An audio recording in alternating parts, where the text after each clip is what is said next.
जहां एक तरफ बलूचिस्तान के बांग्लादेश बनने की तैयारी चल रही है, बहुत बड़ा खेल चल रहा है यहाँ पर और पिछले एक हफ्ते में पूरा नक्शा बदल चुका है। तो वहीं दूसरी तरफ डीआरडीओ ने अब पानी के अंदर वो महाशक्ति हासिल की है जिसे चीनी नौसेना के लिए सबसे घातक माना जा रहा है, क्योंकि इसमें इसरो और डीआरडीओ दोनों ने मिलकर एक बड़ा मिशन लॉन्च कर दिया है। जानेंगे इन खबरों को विस्तार से। इधर इसरो और डीआरडीओ कई तरह की तैयारियां कर रहे हैं और इनमें से अधिकांश तैयारियां युद्ध को दिमाग में रख कर की जा रही है, तो वहीं अंतरिक्ष के क्षेत्र में पीछे न रह जाए भारत, उसके लिए भी की जा रही है। जैसा कि भारत ने साफ कर दिया है कि कुछ ही सालों में भारत का अपना स्पेस स्टेशन भी होगा, क्योंकि अगली लड़ाई ये जान लीजिए जमीन से उठकर अब अंतरिक्ष में होगी। ऐसे में अंतरिक्ष में जो देश पहले पहुंच जाएगा और जो पहले अपनी ताकत को बढ़ा लेगा, समझ लीजिए वही राजा होगा, वही सबसे ज्यादा शक्तिशाली होगा, क्योंकि वहां से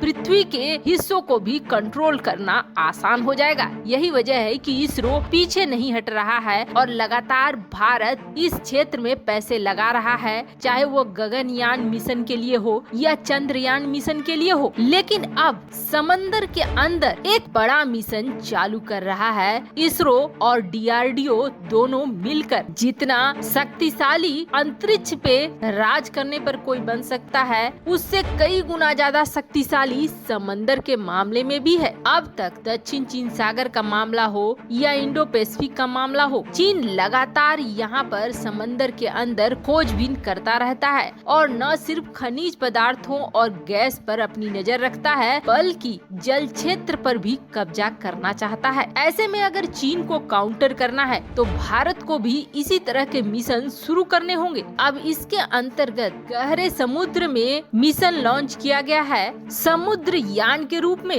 अब डीप ओशियन मिशन के तहत समुद्रयान जाएंगे समंदर की गहराई में और खनिज पदार्थों का पता लगाएंगे। यानी जिस शक्ति को चीन हासिल कर रहा है, उस शक्ति की तरफ अब भारत भी बढ़ रहा है और भारत भी खनिज पदार्थों और गैस भंडार का फायदा उठाना चाह रहा है। वैसे आपको बता दें, इस मिशन के पीछे भारत सरकार 6000 करोड़ रुपए खर्च कर रही है, जो कोई छोटा मोटा रकम नहीं है। अब इसके लिए टाइटेनियम का बना हुआ एक समरसेबल यान को बनाया जा रहा है, जो समंदर की इस गहराई तक पहुँचे और पानी का दबाव को झेल सके। वैसे आपको बता दें, इस तरह की चीज अभी सिर्फ अमेरिका, रूस, जापान, फ्रांस और चीन इन्हीं देशों के पास है। यानी कि ये 5 देश ही इस डीप ओशियन मिशन को कर सकते हैं। पर अब भारत मत्स्य 6000 इस प्लान के तहत 3 लोगों के साथ, एक पायलट और 2 साइंटिस्ट, ये जा सके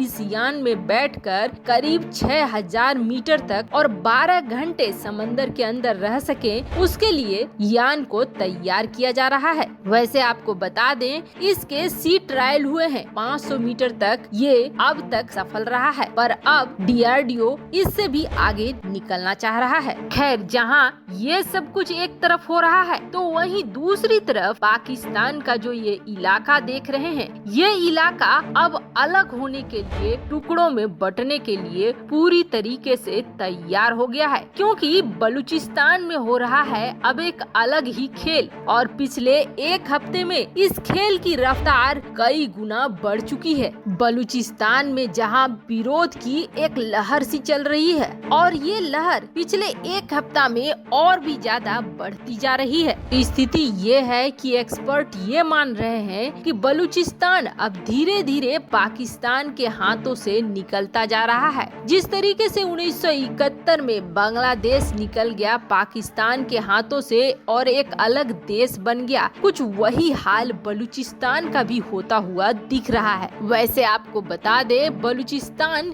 इस वक्त पाकिस्तान के कब्जाए गए प्रांतों में सबसे बड़ा प्रांत है और इस इलाके से चीन का सबसे महत्वाकांक्षा वाला प्रोजेक्ट सीपेक गुजरता है। चीन के सिंजियांग से शुरू होकर सीपेक बलूचिस्तान के ग्वादर पोर्ट पर जाकर खत्म होता है और ग्वादर में इस वक्त जिस तरीके के विरोध प्रदर्शन शुरू हुए हैं सीपेक को लेकर, उसे देखकर हिल गया है पाकिस्तान की सरकार और दुनिया भी अचंभित है। चीन की परियोजना और पाकिस्तान की जो नीति रही है उसके खिलाफ इतनी बड़ी संख्या में लोग कभी नहीं उतरे थे। वैसे आपको बता दें, ग्वादर और बलूचिस्तान का जो इलाका है वो इतने ज्यादा कष्ट में है सिर्फ और सिर्फ पाकिस्तान सरकार की वजह से। वैसे मजे की बात ये भी सुनिए, जो बहुत ज्यादा करीब 3 ट्रिलियन मीट्रिक टन प्राकृतिक गैस का भंडार निकला इस बलूचिस्तान इलाके से।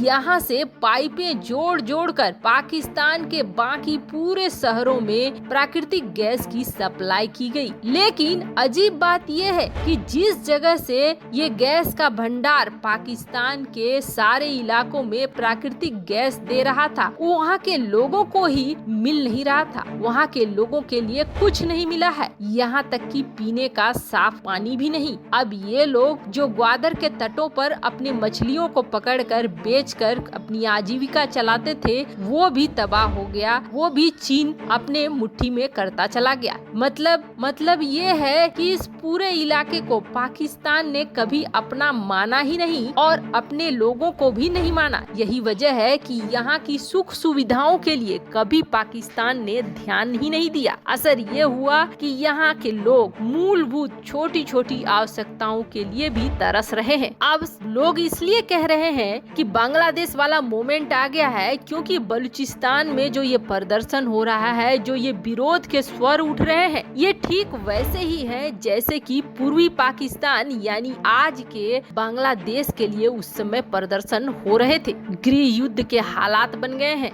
वैसे इनकी गुस्सा का कारण पाकिस्तान और चीन दोनों ही है। जो चीनी नागरिक यहाँ बसते जा रहे हैं वो सारी सुख सुविधाओं का इस्तेमाल कर रहे हैं और बलूचिस्तान के लोगों को जानवरों की तरह ट्रीट कर रहे हैं। उन्हें वो कोई सुविधा नहीं मिल रही है। इनके संसाधनों पर चीनी लोगों का कब्जा होता जा रहा है, इनके व्यापार पर, इनकी जीविका पर, सारी चीजों पे। इतना ही नहीं, ये जो चीनी अधिकारी या चीनी लोग हैं ये यहाँ के आम लोगों के साथ गुलामों जैसा व्यवहार करते हैं। इस इलाके में नहीं आ सकते हो, उस इलाके में नहीं आ सकते हो, तुम यहाँ आने के लायक नहीं हो। और बड़ी बात यह है कि जब चीनी अधिकारी या चीनी सैनिक ऐसा कुछ करते हैं तो पाकिस्तानी सेना उन्हें रोकती नहीं है, बल्कि पाकिस्तानी सेना और उनकी मदद कर देती है। अब बलूचिस्तान के लोग आर पार की लड़ाई के लिए उतर चुके हैं। इतना बड़ा प्रदर्शन देखकर जब पाकिस्तान के पीएम इमरान खान के पास बात पहुंची तो मामला संभालने के लिए इमरान खान ने आओ देखा न ताओ और ये कह दिया कि बलूचिस्तान के लोग जो भी मांग कर रहे हैं हम सब पूरी करने को तैयार हैं। लेकिन इमरान खान ने जो कहा, क्या चीन उसे मानने को तैयार होगा? इमरान खान खुद चीन के दबाव में है। ऐसे में अब तो तय है कि बलूचिस्तान भी अलग होकर रहेगा। वैसे आपको क्या लगता है, जिस तरीके से पाक के हालात बन रहे हैं, क्या पाक इन परिस्थितियों को संभाल पाएगा या फिर पाकिस्तान टूटेगा? कमेंट कर अपनी राय जरूर बताएं। जल्द मिलते हैं अगले वीडियो में नई खबर।